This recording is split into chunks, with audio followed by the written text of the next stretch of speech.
ஓம் சாய்ராம். வேலை இல்லாமல் கஷ்டப்படுறவங்க அல்லது வேலை தேடிட்டு இருக்கவங்க அல்லது கவர்மெண்ட் ஜாப் வேணும் அல்லது இருக்கிற வேலை திருப்தி இல்லை இந்த மாதிரி நினைக்கிறவங்க அல்லது அதர் கண்ட்ரிஸ் வேலைக்கு போகணும்னு முயற்சி பண்ணிட்டு இருக்காங்க. இவங்க எல்லாமே பிள்ளையாருக்கு இது மாதிரியான ஒரு எளிய பூஜையை புதன்கிழமைகளில் பண்ணிட்டு வரலாம். அதாவது 12 புதன்கிழமை இது மாதிரி பண்ணி நம்ம வேண்டிக்கிட்டோம் அப்படின்னா நம்ம வேண்டிய காரியத்தை கண்டிப்பாக பிள்ளையார் நிறைவேற்றி கொடுப்பாரு. ஆனால் அதற்குரிய முயற்சியும் நீங்கள் எடுக்கணும். இதுக்கு என்ன பண்ணணும் அப்படின்னா கற்பூரவள்ளி இலைகள் ஈஸியாக கிடைக்கும். இது பிள்ளையாருக்கு பிரியமானது, பிள்ளையார் ஷேப்பில் இருக்கும்னு சொல்லுவாங்க.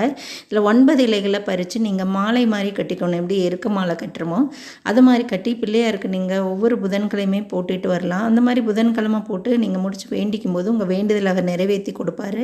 அல்லது உங்களுக்கு கொஞ்சம் செலவு பண்ண முடியும்னு நினச்சிங்க அப்படின்னா செவ்வாழை வாங்கி 9 செவ்வாழை பழங்களை நீங்கள் இது மாதிரி மாலையாக கட்டி அவருக்கு ஒவ்வொரு புதன்கிழமையுமே போட்டுட்டு வரலாம். 12 வாரம் இது மாதிரி நீங்கள் போடணும். போட்டு முடித்து அந்த வாரம் முடிவில் நீங்கள் இது மாதிரி சர்க்கரை பொங்கல் நிவேதனம் பண்ணி வேண்டிக்கிட்டீங்க. வேண்டுதல்